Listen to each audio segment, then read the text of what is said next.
Hey, what's up guys? It's George, and in this video here, I just wanted to put out a real quick but important message to not confuse the withdrawal you with the sober you.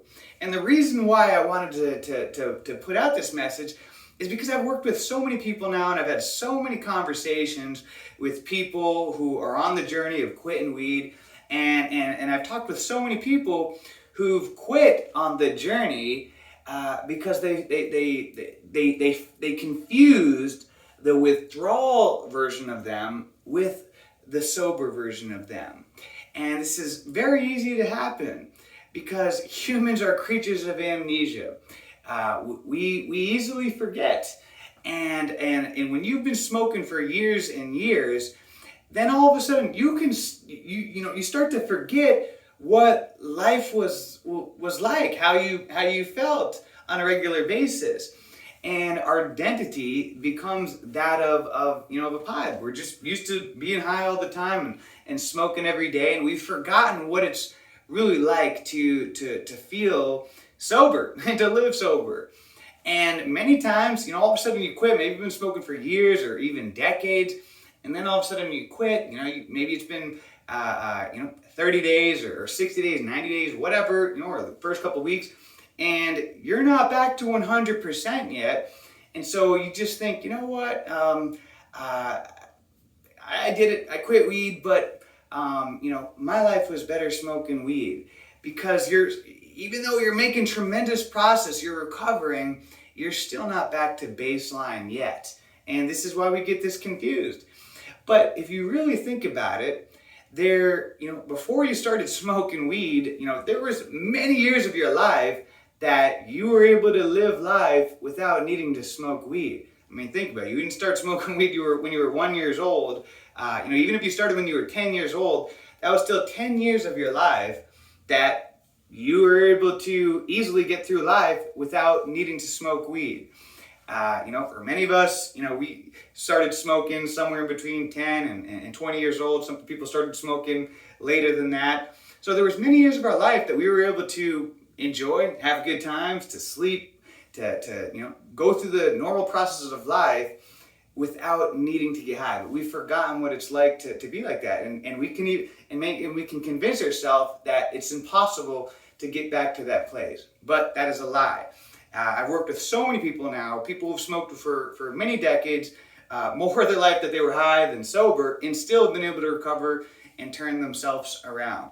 And so when you're quitting weed, all of a sudden, because you're going through withdrawals, even when you're past the physical withdrawals, many people, they get this confused because they get through the physical withdrawals and they think that they're done, like, oh, okay, I quit weed. But I still feel like crap. I have anxiety, and I'm not as happy. I'm depressed, and so they think, well, this is just my life now. This is what it's like. This sucks. And then they start to convince themselves to go back to smoking weed because they think that they beat it just because they got through the physical withdrawals. Getting through the physical withdrawals is just the first step. Like that's truthfully the easiest part about quitting weed. Just getting through that initial acute withdrawal period where you go through that first week or however long it lasts. Then after that, that's when the most difficult part of the journey begins, because it's all mindset and it's a psychological game from there on out. And most people have no idea. They don't realize just how long that it truly takes to get back to that baseline level. And don't make this, think that this, I don't mean this to be like, oh my gosh, it's going to be so difficult. You're going to be making progress every single day that goes by. It's rewiring in itself. But, in the beginning, the process, how you recover is a lot quicker. Just like if you're losing weight, you lose a lot of weight in that first week, and then all of a sudden, once you get into the daily grind, the progress starts to slow down. The progression starts to slow down. In the beginning, you lost all that weight because it was just water weight retention and everything.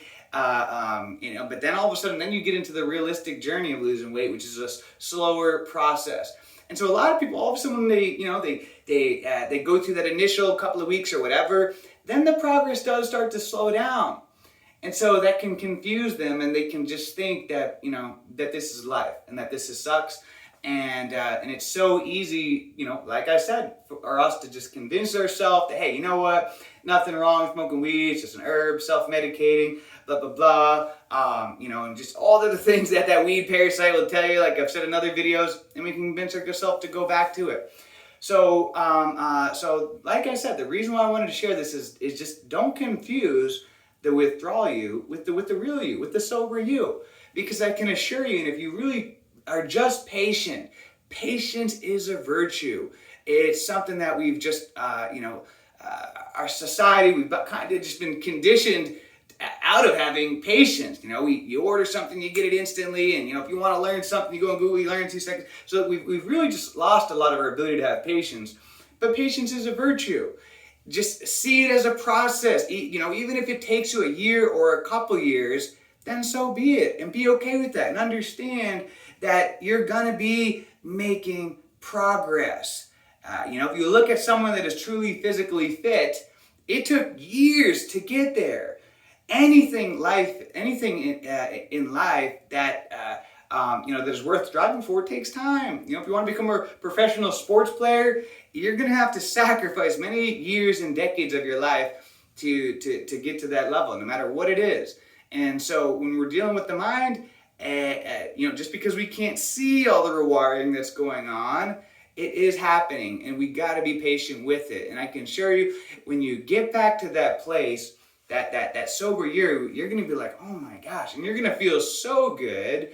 And I've seen this happen time and time again. You're going to be improving yourself, but it takes time to get there. And just don't get confused with that. The withdrawal, the one that's still in the process, even if it's a couple of months.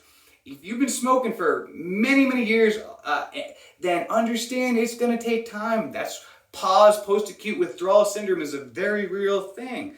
And so you may only be like 75% back to baseline, and you give in the towel because you think that this is just what your life's going to be like for the rest of your life on the journey. When, realistically, once you get up to that 100%, back to the real you, back to the real sober you're going to be feeling better than you've ever felt.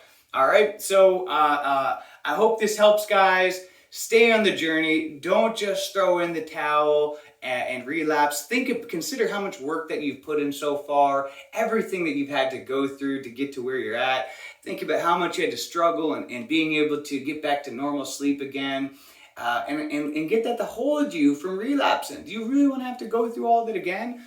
So stay strong in the journey and be patient. Know that every single day and month and year that goes by, you are rewiring your mind, you are improving, and that every day in every way, it's getting better and better. All right? So let's make this a great day, a great week, a great month, a great year. Let's make this a great life. See ya.